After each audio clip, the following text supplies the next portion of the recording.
Big Brother te regarde de son œil de plâtre, parano illivide, décervelé noirâtre. On arrive bientôt en 1984. Big Brother is watching you. C'est ce que chantait Lavilliers dans les années 80. Il pensait au roman d'anticipation d'Orwell qui décrivait un monde écrasé sous un pouvoir totalitaire. Eh bien, on va y arriver à dépasser les dystopies d'Huxley, de Bradbury, Kadik, des auteurs de science-fiction qui nous livraient leurs pires cauchemars en matière de technopolis et de surveillance généralisée. L'industrie de la surveillance et de la sécurité s'en frotte les mains. On arrive bientôt dans un monde dans lequel le mot liberté ira s'écraser contre le mur de la technologie sécuritaire. Caméras de surveillance, drones, reconnaissance faciale, fichiers numériques de plus en plus précis sur nos engagements politiques, nos orientations sexuelles, nos croyances religieuses, nos états de santé, etc. Et tous ces algorithmes qui feront automatiquement le lien entre toutes ces données éparses pour dessiner nos profils. Quelle merveille de technicité! On a comme dans l'idée que ce mot « liberté » va prendre un petit air désuet. Avec l'état d'urgence qui a fait son nid dans notre quotidien, avec une gestion de la crise sanitaire qui nous isole et nous divise, avec un projet de loi de sécurité globale qui ne nous sécurise pas vraiment. Le 3 mars, le projet de sécurité globale est passé en commission du Sénat. En huis clos, bien sûr. Sans retransmission vidéo, c'est pas comme si nous, on était concernés, les citoyens. 3 heures seulement pour proposer leur version du projet de loi. 3 heures pour réécrire l'article 24 et le rendre un peu plus confus, mais plus dur aussi. 3 heures pour intensifier la surveillance fixe et mobile, caméras embarquées, caméras piétons sur les uniformes, drones. La seule avancée, si on peut dire, par rapport à la proposition de loi de l'Assemblée, ce serait l'interdiction de l'audiosurveillance et de la reconnaissance faciale par drone lors des manifs. 3 heures pour réécrire un texte tout aussi dangereux que celui adopté par l'Assemblée nationale.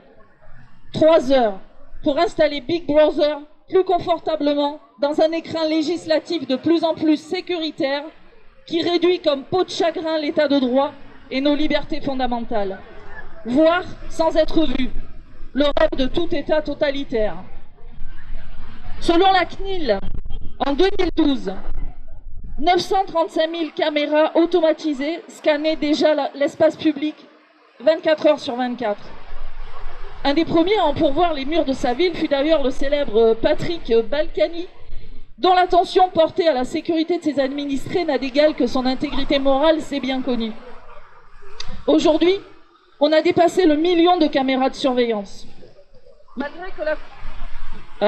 Malgré que la Cour des comptes se soit inquiétée dès 2011 du fait qu'il n'y ait aucune mesure honnête de leur impact sur la délinquance. Travail de lobbying des entreprises de sécurité, foi démesurée dans la technologie, appui des médias, et voilà. La pratique de vidéosurveillance semble devenue une évidence pour tous les élus. Et pire, pour beaucoup de citoyens. C'est beaucoup moins une évidence pour les associations qui défendent les libertés civiles. Mais malheureusement, elles n'ont pas les mêmes moyens. Voilà ce que veut intensifier la loi de sécurité globale au détriment de nos libertés. Avec cette loi, de plus en plus de monde sera autorisé à visionner les images prises par ces caméras. Police nationale et gendarmerie, mais aussi police municipale, agents communaux, services de sécurité de la RATP ou de la SNCF, entreprises privées. Tiens, au fait, en parlant de surveillance, saviez-vous qu'un décret du 11 mars 2021 autorise les caméras de surveillance dans les transports en commun pour contrôler le port du masque? Big Brother is watching you. Le 11 mars dernier, Le Monde a publié une vidéo. Après avoir analysé plusieurs heures d'images, ils ont pu identifier le commissaire de police responsable de coups portés à des journalistes et des manifestants au sol le 28 novembre 2020, jour de la marche des libertés. Avec l'article 24 de la loi de sécurité globale, ce travail n'aurait jamais été possible. Il n'y aurait jamais eu non plus d'affaire Chouviat devant les tribunaux, ni d'affaire Le Guet. Sans les vidéos qui mettaient en cause les forces de l'ordre, les avocats n'auraient jamais pu faire leur boulot et apporter des preuves. L'article 24, c'est un vrai floutage de gueule. On n'a pas peur d'être filmé quand on n'a pas à avoir honte de ses actes. Pourtant, le 3 mars dernier, la commission du Sénat a renforcé cet article liberticide. La simple incitation ou menace de diffuser des images de policiers dans leur travail serait désormais passible de 5 ans de prison et 75 000 € d'amende. Au lieu de 1 an et 45 000 € dans la version votée par l'Assemblée. C'était déjà pas mal. Hein. Les matraqueurs et autres nervis du flashball auraient de beaux jours devant eux. Nous étions le pays des droits de l'homme. Aujourd'hui, ce pays est pointé du doigt par ceux qui défendent ses droits. LDH, Ligue des droits de l'homme, Amnesty, Reporters sans frontières, la Commission européenne des droits de l'homme, la Commission des droits de l'homme de l'ONU, et même nos défenseurs des droits. Des droits, pas des rois. Hein. Instrumentalisant nos peurs d'un risque terroriste ou d'une pandémie, les gouvernements successifs nous font sombrer peu à peu dans l'obscurité sécuritaire et la honte.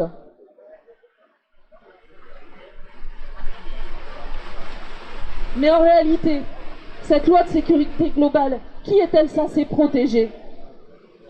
Nous autres, les citoyens? Zineb Redouane, tué par une grenade lacrymogène? Cédric Chouviat, mort d'asphyxie positionnelle lors d'une interpellation?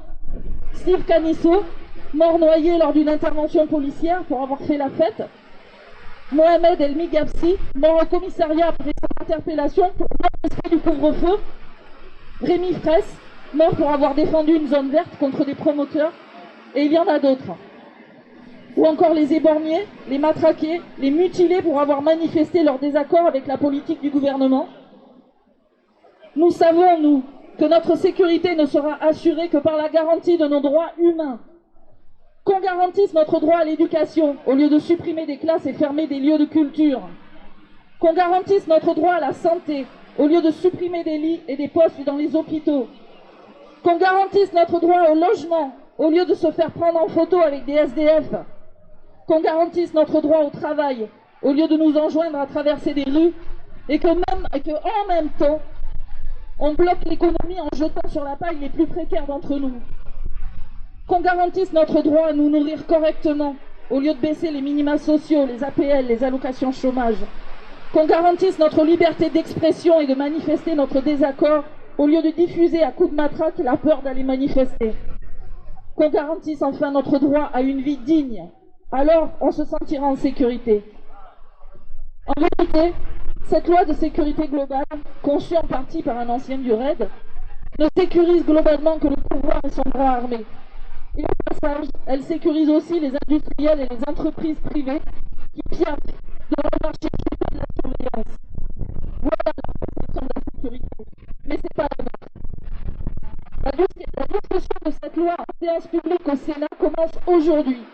Nous devons maintenir la pression pour que les sénateurs ne se bornent pas à entériner la version encore plus sécuritaire des rapporteurs de leur commission. Nous devons maintenir la pression jusqu'au retrait de ce texte liberticide. Le 20 mars prochain, nous serons dans la rue pour dire encore une fois non à la loi de sécurité globale et à toutes les mesures liberticides. Rendez-vous à 14 h devant l'Opéra pour une manifestation. Nous devons rester mobilisés et mobilisés surtout autour de nous.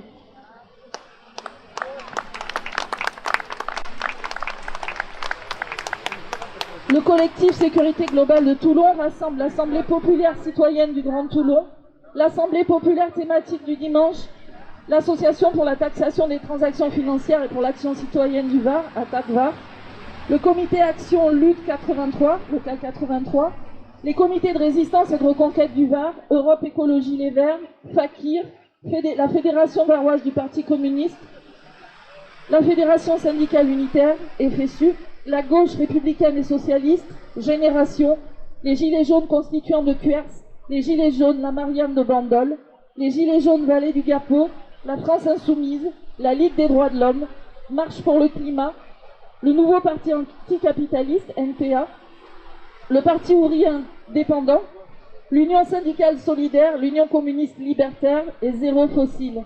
Et parce que nous sommes tous concernés par ces mesures liberticides, nous espérons que d'autres organisations nous rejoindront dans le collectif.